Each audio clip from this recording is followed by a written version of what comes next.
Welcome back to Movie Recaps. Today I will show you an action, sci-fi, thriller film from 2012, titled Lockout. Spoilers ahead. Watch out and take care. The year is 2079. Our protagonist, former CIA agent Snow, is being interrogated at a prison in Washington, D.C. by Secret Service Director Scott Langrenn.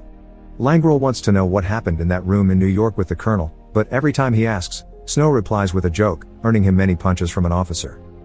We then get a flashback. It's Snow in a motel room, being choked by a mysterious man. Since Snow keeps trying to fight back, the man pushes him onto the table, where we see Snow's phone getting a call from his friend Mace. Snow headbutts the man to get him off him, but quickly turns around to continue the fight. Both men push and punch around the room until Snow manages to steal a gun and shoots the attacker, who falls to the floor next to two other bodies. Snow finally picks up his phone. Mace tells him he's been double-crossed and he needs to get out immediately.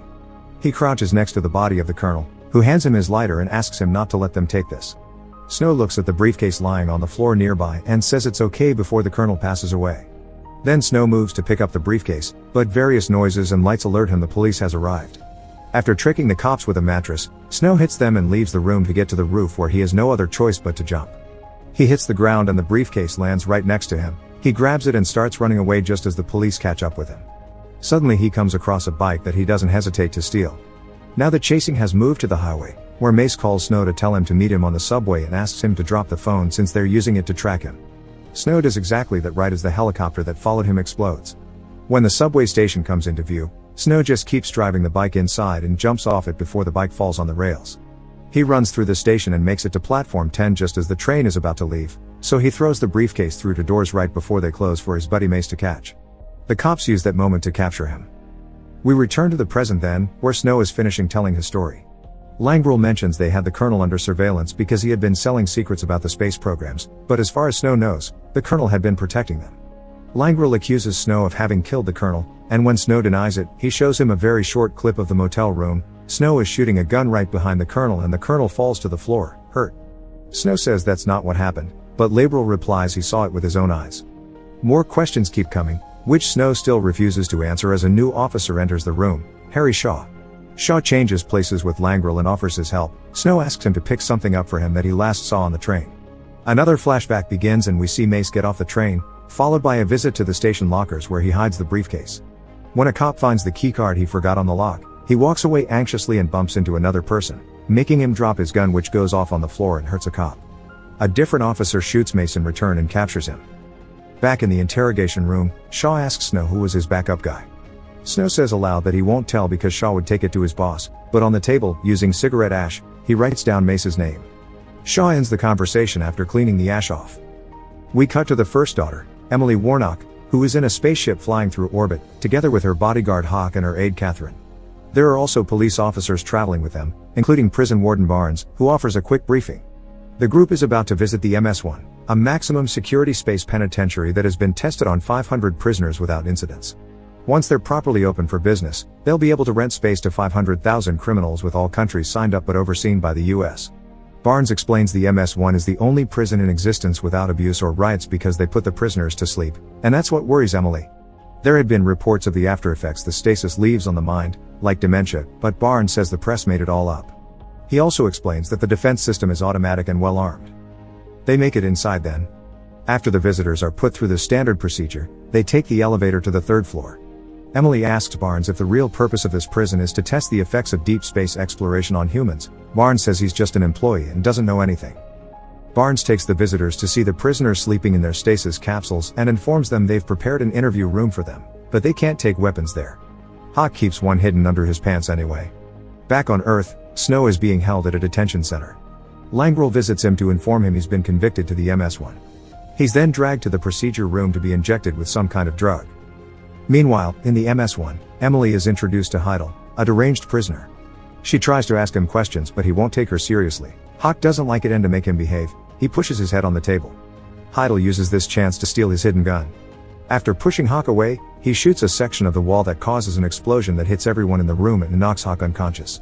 Unshaken, Heidel shoots the chains on his ankles to free himself then goes after Emily, who is already running out of the room. He manages to shoot her leg, but she closes a set of doors between them that allows her to escape. We briefly are shown a different ship belonging to the Loft, Low Orbit Police Department, and their alarms are already alerting them of the fire in the MS-1. Back to Emily, she is entering the control room and telling a scientist to hide before doing so herself. Heidel enters the room as well and threatens the scientist with his gun, demanding to know where Emily is. The scientist is confused and the lack of answer angers Heidel, who throws him on top of some buttons and accidentally activates the control room. Realizing what this means, he grabs the scientist and makes him free all the prisoners from their stasis capsules. He shoots him when it's done, then pretends to leave the room, only to surprise Emily seconds later. The released prisoners are rioting all over the place. In a particular capsule, there's Alex, Heidel's brother, who pretends to still be asleep when guards pass by, only to jump on them from behind, knock them out and steal their weapons. Meanwhile, in the interrogation room, Hawk wakes up and realizes what's happened, so he sends a message to Langrel. Back in the control room, Heidel is grabbing Emily and putting her on the table to abuse her, but Alex, who's become the leader of a small band of prisoners, arrives and stops him, since they'll need as many hostages as possible to negotiate. At that moment, the LOP tries to reach out to them through the communication channels, and Alex realizes they're being approached by police spaceships.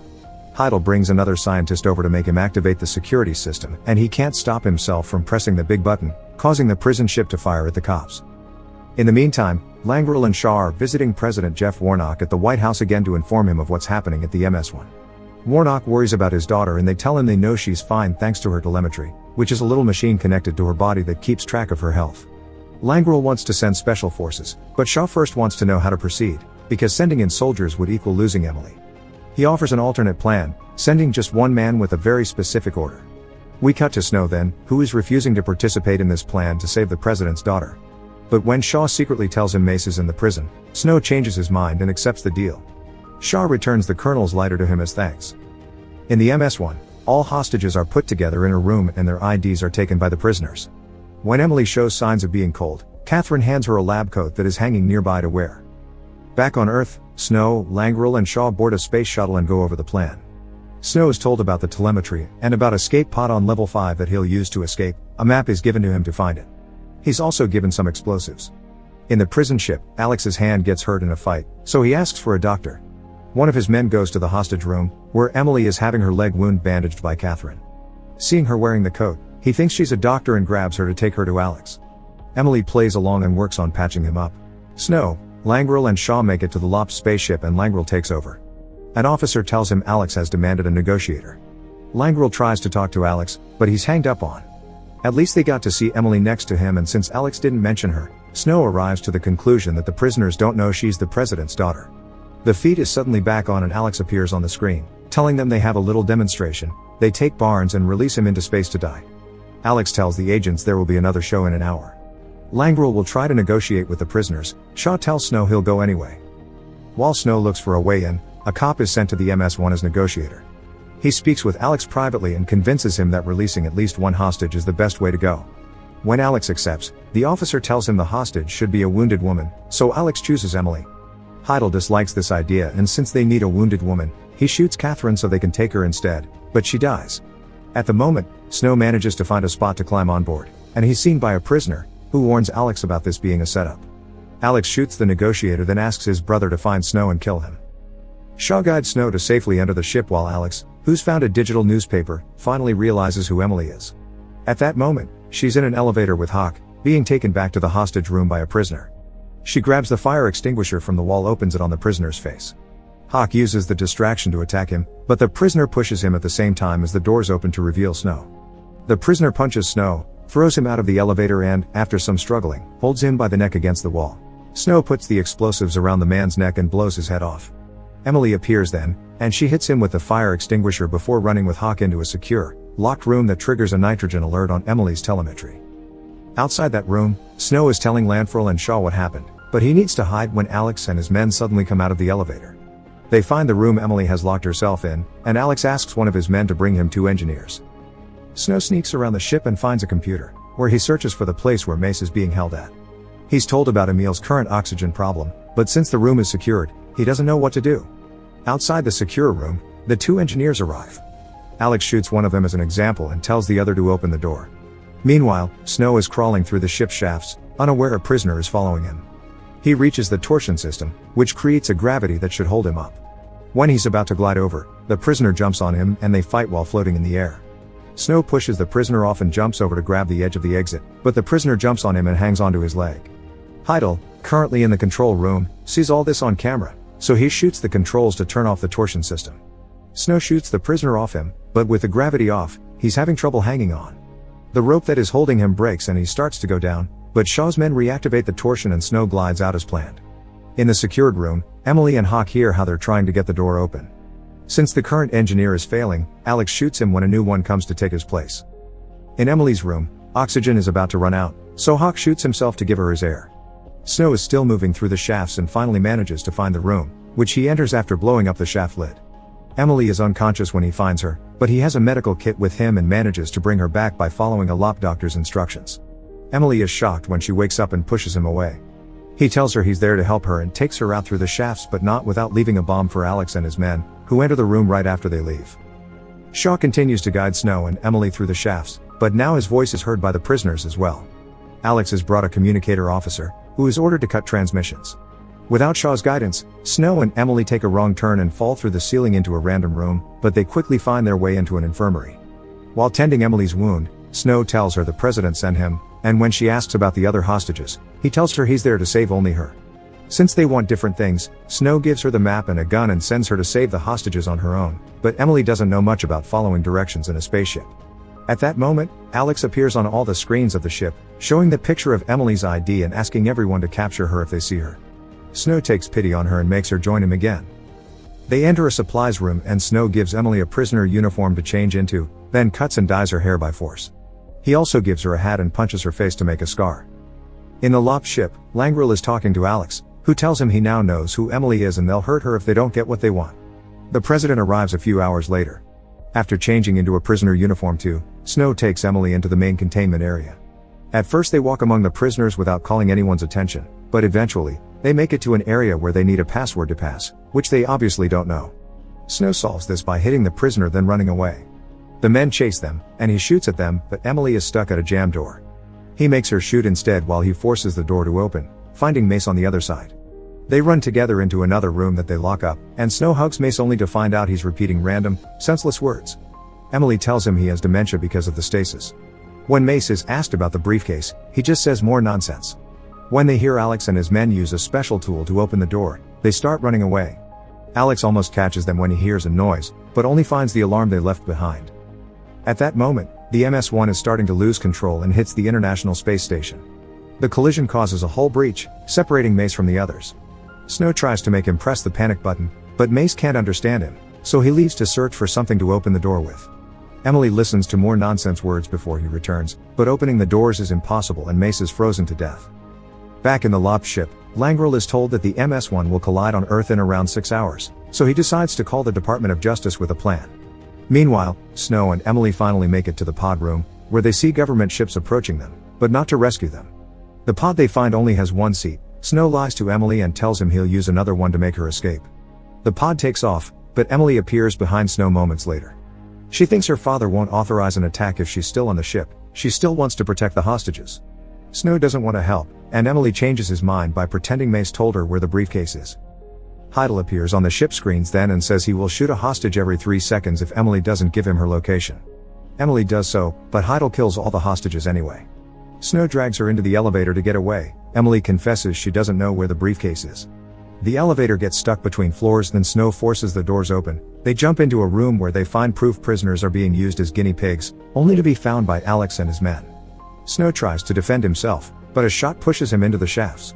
Alex takes Emily back with him to the control room. In the shaft, Snow is woken up by Shaw talking to him through a secure channel. He asks about Mace before giving Snow instructions on how to escape. In the control room, Alex is talking to Langrel, who threatens with an attack. Alex tells Emily to ask her dad to cancel the attack, but Emily tells him they should blow up the entire prison instead. In the LOP ship, the president refuses to send the attack, so Langrel relieves him of his duties, which the Constitution allows when the president won't put national security above personal concerns. Langrel authorizes the attack then. Alex and Heidel see the incoming ships and they start arguing. Heidel stabs his brother before going after Emily, but Snow arrives just in time to save her, knocking Heidel out. While the MS-1 is under fire from the security force ships and with prisoners chasing them, Snow takes Emily to the room Shaw told him about. They lock the door behind them then proceed to put on special space suits and jump off the ship right before it explodes. The force of the explosion gives them the push they need to land on Earth where they're found by the police. Emily is rescued. Snow gets arrested again. Days later, Emily is on her hospital bed when a quote on her tablet makes her realization. She escapes the place while remembering the last words Mace told her. He did tell her where the briefcase is. She reaches the station and decodes the hidden number in Mace's words, which allows her to open the right locker and finally retrieve the briefcase. She also visits the motel room and we learned what truly happened that day. Snow shot at the same time a hidden intruder shot the colonel, and to Langrel, who was watching from a neighbor roof, it looked like Snow did it.